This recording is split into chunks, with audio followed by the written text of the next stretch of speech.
Okay guys, we're out here at the shop truck. I'm going to show you basics behind installing a wastegate today. Today's video is going to be part 3, setting up wastegates or a wastegate. Bear in mind that everything I show you in this truck, for the most part, with a little bit of creative thinking, can be incorporated over to a single kit as well. Obviously, with twins, we need 2 gates, but the principle stays the same. You basically need the wastegate to be located somewhere before the turbo's T4 flange, but after the merge. In this case, they're not being merged together, but it is coming out of the manifold, so the manifold is, in sense, a merge. So anywhere in this pipe, in this case, would be fine. It really comes down to clearance and space. So I've set these both up. As I showed you in a previous video, I got this one here set up, actually for this side. So I have the banjo bolt for the vacuum line, one up facing out, and the other one's done the opposite way. What I've decided is to go ahead and put these things right around here on both sides. So to do that, the kit comes with this flange. Now technically this flange could be welded directly to that, but as you see it's curved, so it would angle down. So to make that work out very well for us, what we're going to do is use a small piece of exhaust pipe instead. So I got this exhaust pipe in here, fit perfect. So there we go. So what I'll do is I'll weld this to a piece of exhaust pipe, and I'll cut like 2.5 inch, 2-inch pieces, something like that, off of this spare stock pipe here, and weld it to this, which will basically extend it off both sides here a little bit, something like this. And then I'll actually shape the end of that small exhaust pipe to fit the curve or the contour of the piece we're dealing with. Piece of cake, right? So whether you're doing a single turbo or a twin turbo, principle would be the same. If I had this wrapped around and merged into this side, the wastegate would still just have to go somewhere after where that one joined with this one, but yet before this, obviously. So that's what we'll do. I'm going to kind of mark off whereabouts I want these with some marker. Pull these manifolds both back off. They're just held on with 2 bolts. And then I'll go ahead and cut off the 2 pieces of exhaust pipe, and we'll get started. And I'll show you some video footage of how that goes. Alright, so I got 2 pieces of exhaust cut off. Just for information reasons, this is 2 1/4 ID pipe.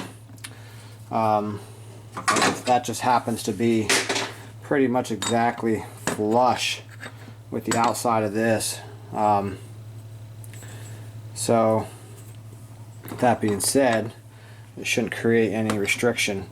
Remember that when it comes to building your wastegate system, you want the wastegate system to be as free-flowing as possible, because you want exhaust gas to easily be diverted out it.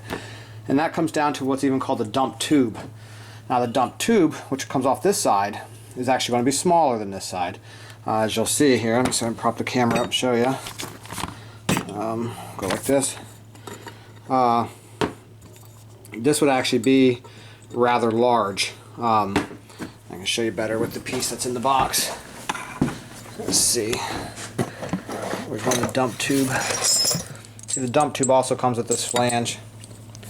And bear with me here, I'll very quickly spin this off and show you. Here we go. So this is the flange for the dump tube, and you're going to want to come off of it. And you'll see that while this would fit, it doesn't quite have to be that large. It can actually fit into this inner groove. So you can neck this down to 2-inch pipe. Possibly even 1 7/8 would be able to be welded into there. Whatever you can come across that has nice curves. I'm going to end up having to pick up some 90-degree elbows, bends I should say, so I can come down the way I want to go. That's one thing you got to watch when you run your dump tubes, which are considered, the exhaust for the wastegate. It has to exit the vehicle far enough away to not cause any problems with exhaust gas being blown back up into the turbo and the turbo sucking it in. So usually that means we dump it as far away as we can out. So in this case, I'm going to run 2 long dump tubes down, and probably straight down to the ground there. And if I can on this side, without hitting the steering somehow, I'll do the same thing. I'll get them down real close to the ground with just 2 straight tubes. I might not even have to put curves the way it looks if I do it just right. This is all something to think about ahead of time. How far out I put this from here could determine what I might hit down there. So I want to take that into consideration when mocking up this piece. Looks like, in my case, I have to deal with this hose and then these hoses. If I space this just right, I should be able to go right between the two, like this, with a long piece, and not hit much, or not hit anything. That's the goal. You don't want to melt into any of these, and this would get hot. So that's something to consider. The other thing I could do is come at an angle and drill 2 holes right here in this plastic and dump the exhaust right out into the spare tire well, or yeah, spare tire well, front tire well. And that may be something I do too, just to keep them real short and simple and not actually have any chance of running into anything. Having the exhaust dump out right here, just have it barely sticking through, would cause no problems. Be a little black and sooty in here from the exhaust, from when you're rich, but I mean, you're already cleaning and power washing that out every time because of your rims getting brake dust anyway. So all stuff to consider. I usually just do things on the fly and figure it out as I go. It's usually the easiest way for me. Okay, the other thing I wanted to try to do, and I'm not sure how I'm going to do it yet, is I wanted to move this flange over this way a little more. So I was thinking about putting some sort of a bend in this pipe. Not necessary. I can make everything work the way it is. But the more I look at it, the more that's going to make it funky to put a wastegate there now, because the bend would be right about where I need the wastegate. So I may just leave that straight. I noticed on these trucks the motors don't sit dead center. Here's the center pin, and if you look, I know this doesn't show the right, let me see if I can get this right with my eye so you see what I'm seeing. Yeah, right about there. You see this lines up with right about here on the center. So the engines are actually this way about 3 inches. So when I mocked up these pipes, what I did was centered the turbos with the body, so they're not centered with the motor. So it does look a little off. If you're one of those anal people who, when you look under the hood of something, look for symmetry and want everything to be symmetrical, it might bother you a little bit. I don't really give a crap on this. This is just a parts truck. But I tried to get them somewhat close, not realizing the motors aren't center, and I centered the turbos in the body. So if you measure from fender to fender and fender to turbo, they're dead on. But the motor's off this way a little bit, so when you look at them compared to the motor, they don't look symmetrical. So you got to pick. Do you want it symmetrical under the hood or symmetrical with the motor?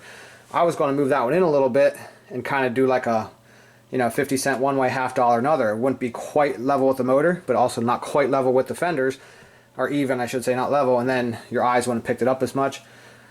But man, that's like an hour's more work, maybe an hour and a half more work, and for what? No gain, just visual. And with this thing just being an old beat up parts truck, not worth it. But it is something to consider if you're doing a show car or something like that. So next thing I'm going to do is go ahead and mark with some marker where I'm putting these flanges on these pipes. I'll use a hole saw.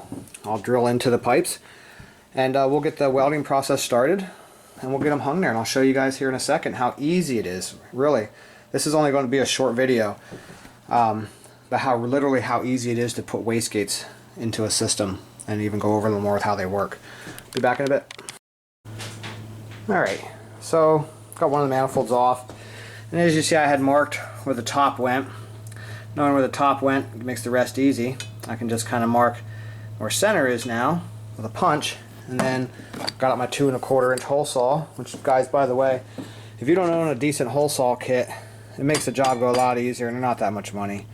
I have this one here with the smaller sizes, and then I got some bigger ones too, but well worth the investment. Highly recommend it. This is just a Lennox from Lowe's, but it works well.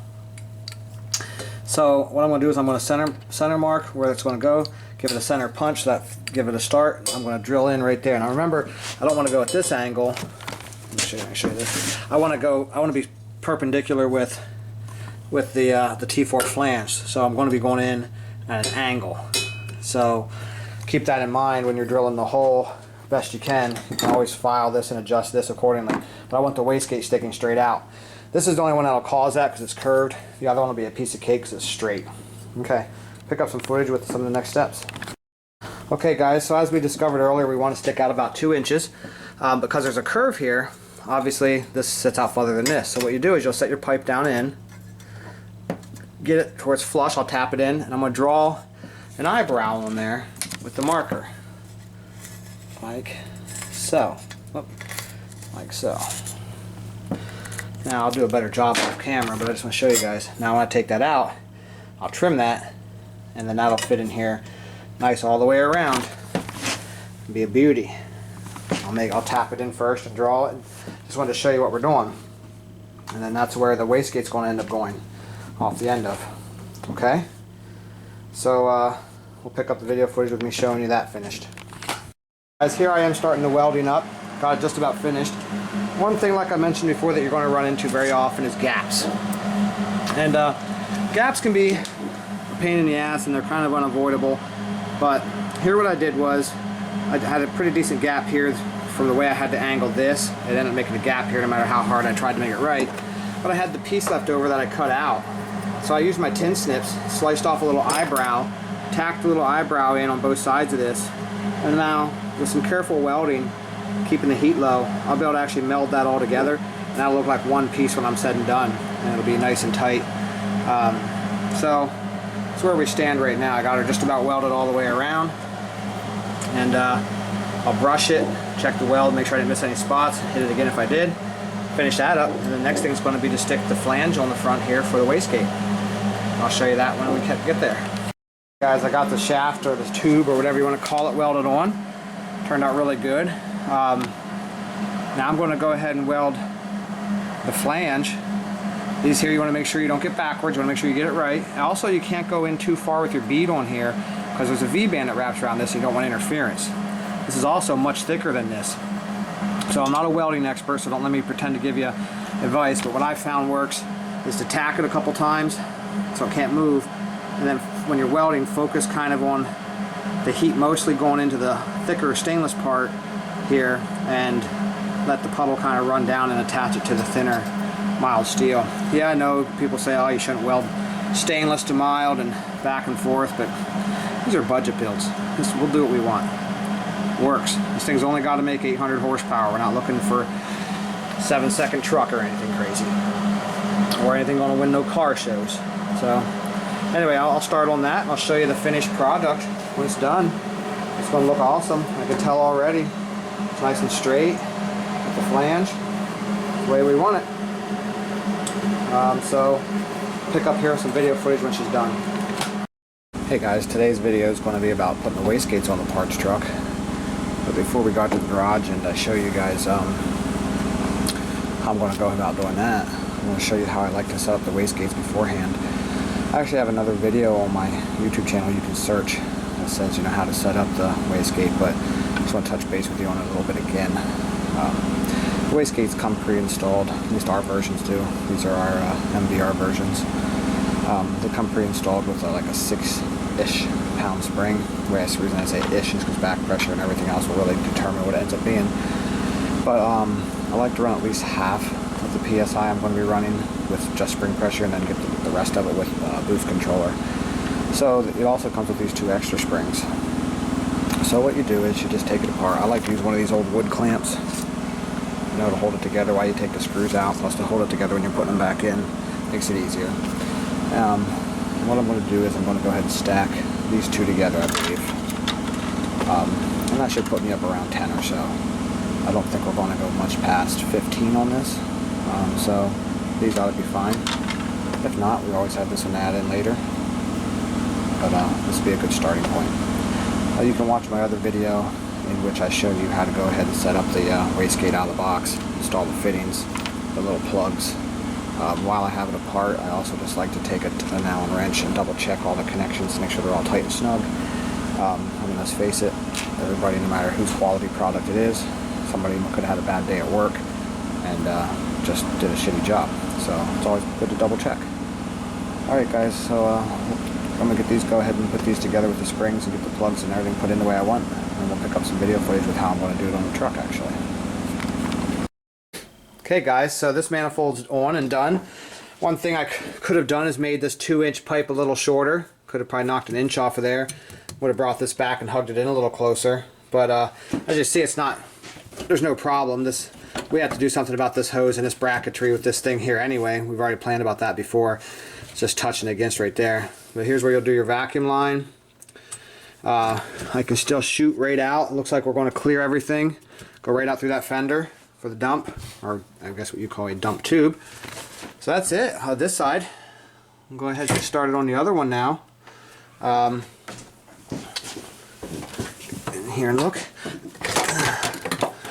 I could have, what I'll do is when I take this back off next time, I'll get in there with my carbide tip, you know, on my die grinder, and I'll grind that lip off. If you look down in there, you'll see there's a bit of a lip. That's not a big deal. Honestly, that probably is, being 2.5 inch pipe, that's not even going to cause a restriction, or any problem. But I'll just, you know, grind her down. It only takes a couple seconds. Them carbide tips are sharp. Oh, get that out of there. So that's this side. Looks wonderful. And I'm gonna pull the other side off now. Get to it, and that'll be it. JS Racing Products Parts Truck Part 3, how to put the wastegates on. So, as I promised, let's go ahead and quickly go over what a wastegate is and how it works. You saw earlier where I showed you the springs going in the inside and all of that. Well, what happens is you hook a vacuum hose up here, and there's a diaphragm in there. When pressure pushes in fact, I think, let's try something here real quick, right on video. Sorry, let me grab my nipple. Jerking this all around. I got one of these nipples here. It's got like a plastic end on it, or a rubber end. Go ahead and hook this up here real quick. I'm fucking making you guys all seasick, aren't I? Just bear with me. Should give you an idea. Okay, so by pushing air pressure into here, we should hear the wastegate move and click. Let's try it. Yep, hear it. So what's happening is, barely, you can hard to hear, but hear it moving. Open, closed. So what's happening is the same thing that's going to happen when boost pressure gets shoved in there. That valve is opening, that's in here, and exhaust gas will now, instead of flowing up through here and coming up into the turbo, will go out through here, exit down what we called the dump tube earlier, and of course I'm going to dump that out here in the tire well. And that'll, by that valve throttling, acting just, in fact it acts no different than this does, than the throttle blade in here.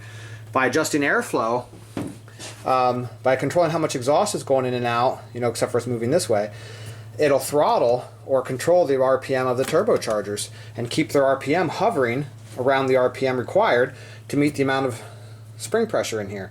So if it takes 10 pounds of boost to push that valve open or to keep that valve in a hovered state, you will make about enough RPM on the turbo to make about 10 psi. Now, with a twin setup, you need to control both turbochargers, so that's why we're running 2 wastegates.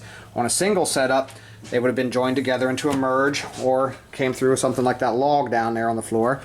And we would have put a single wastegate on, and it would have throttled the single turbo just fine, even though both halves of the motor were going through. So that's how it works, guys. Again, remember when your turbocharger's on here, there's going to be airflow and turbulence happening under the hood. People think just a little short dump on these is good enough. It's not. You got to get it away.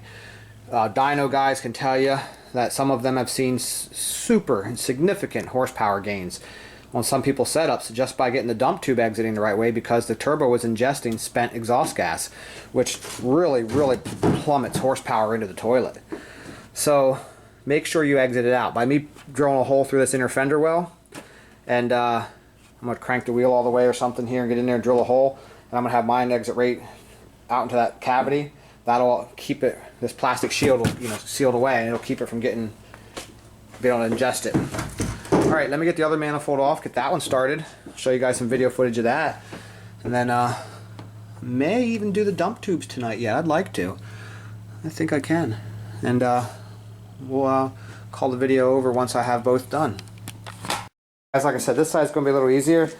Went ahead and drilled the hole in the pipe, and then pounded that down into it was flush on both corners, and then drew eyebrows on here with the marker. Now I'm going to go ahead and take that back out, and using my tin snips I'll cut out around those eyebrows. That keeps there from being such a lip down inside there, like what you see sticking in. Alright, give me a few minutes to get that done. Okay, and there we go, using my tin snips, so cutting pliers.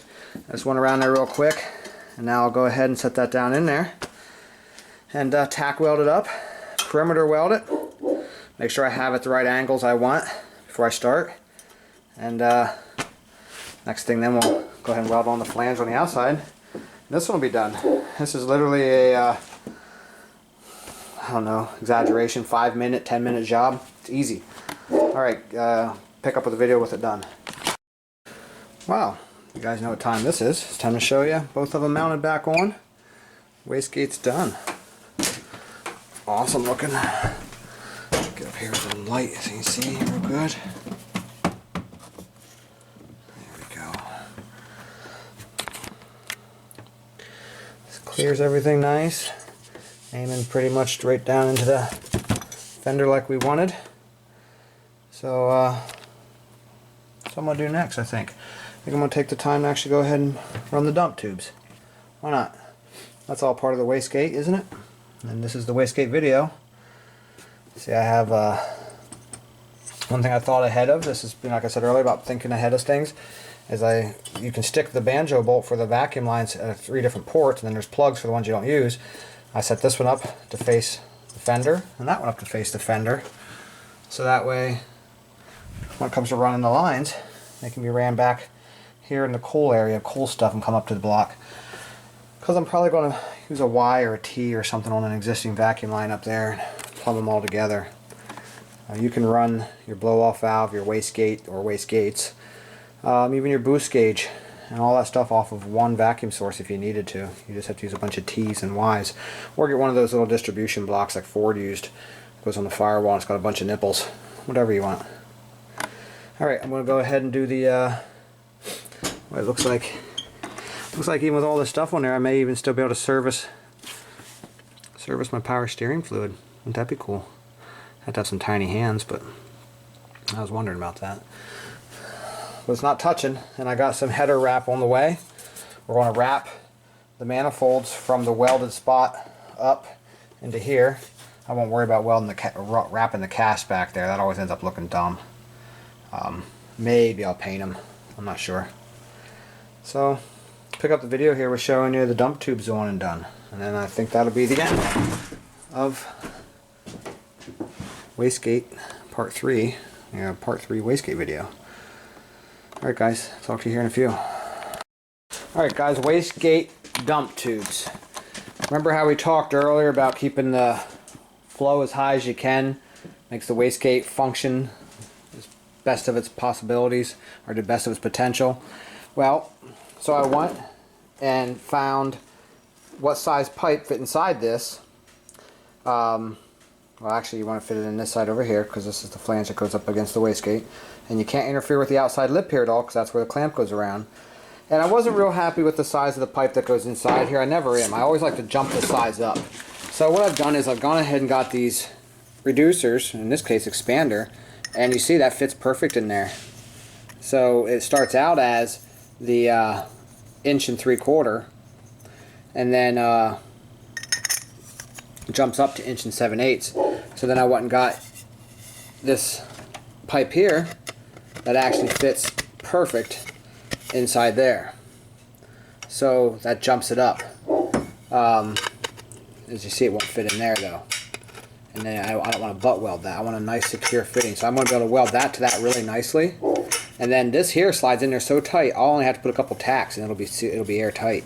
Now let's talk about this stuff. A lot of people hate this stuff. I happen to love it. Let me tell you why we're going to use it for our dump tubes. Because this has stock motor mounts. This motor will rock and flex. And if I put straight pipe through here, it's going to rock and flex, and I'll have to make a big old hole in the fender so it doesn't hit or bind or cause any stresses. By using this stuff, as you see, well, let's hold this thing up here and bend it. Watch this. You see it bends. It's flexible. This stuff's galvanized. It lasts for a few years. It'll wear, this old 300,000 mile motor be wore out before this stuff. So that's what we got, guys. I got a couple pieces of this. I'm going to get that set up. I even like to use this flex stuff. For example, you know how we talked about in the video 1 where we were talking about the turbos here. I'm going to have to put a little bit of a curve on the downpipe, 3-inch downpipe. Well, I'll probably end up just splicing in a piece of this. That's the same stuff. That's 3-inch. And it's got, you can flex it. You can't flex it a whole lot, but you can flex it. And I wouldn't want to use it for my whole exhaust system because obviously not being smooth inside, it's not the best for flow. But just to have a little piece when you come out, maybe you'd have to make a little curve or something.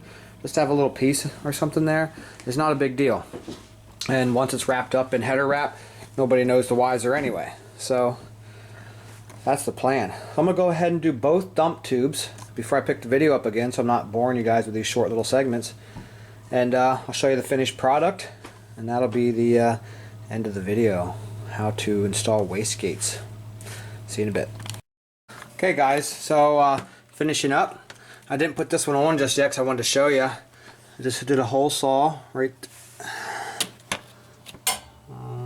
Yeah, you can see it. There's the hole. And this is what it ends up looking like for this side anyway. This piece solidly welded to the V-band. This inserted in there pretty deep and then just tacked to hold it in place. No sense permanent welding that and burning through this. It's not going nowhere. We're leaking. This side's already done. You see I ran it right past. It's really hard to tell because it's dark, but it's not touching nothing. This AC line clears all the way around. And then you see it come out through the hole right there into the inner fender. And that will dump exhaust gases out from under the engine bay and away from the 2 turbos. I took the top shroud off here because it made it easier to get the drill in. But also I'm going to be getting rid of this mechanical fan. I've decided to go ahead and put electric fans on this. I'll just pin the ECU out for it and convert it to electric fans. It'll make a little more room up front here. So make the engine bay not quite as crowded and a little more easy to work on. So that's it, guys. At least I think that's the plan. I might change my mind on that. We'll see. Electric fans are my favorite because I can run them whenever I want. I can sit there and cool down in the lanes with the fan on and then start it and circulate the coolant. Whereas this here, you can't. So I'm going to go ahead and fasten this baby on, run her out through down there. Pick the video up one more time to show you the finished product. And that'll be it. JS Racing Products Parts Truck Part 3, how to install wastegates. We'll be done. See you in a bit. Okay, boys and girls, that's it. We are done. Show you the finished product here. Turned out awesome. There it is. Downpipe. Oh, I'm sorry, dump tube. So, both sides are done. Both sides exit through the plastic into the inner fender. Inner tire, you can see it in there. Perfect. That's it. That finishes up part 3. I know it wasn't a very long video, but I hope it was one that gave you guys some insight on wastegates, their placement, and how easy they are to actually set up and install. Things to keep in mind and consider when you're doing this is, like we said at the beginning when we're setting them up, you do have to take them apart to change the springs. So, being able to get them on and off the vehicle if you have to change springs at the dyno or just to do it period. It's kind of a good thing to plan that ahead and put them right out in the open where they're easy to get to. Once the turbo's on here, these are going to be blocked a little bit, but I'll still be able to get to them. But I thought ahead and put an extra spring in there already, and I should be good, at least for the pump gas tune. Eventually we're going to be going to methanol on this, and I'll be running a little bit more boost. But for now we should be okay with the pump gas setup. Okay guys, stay tuned for part 4, and thanks for watching. Please subscribe and share.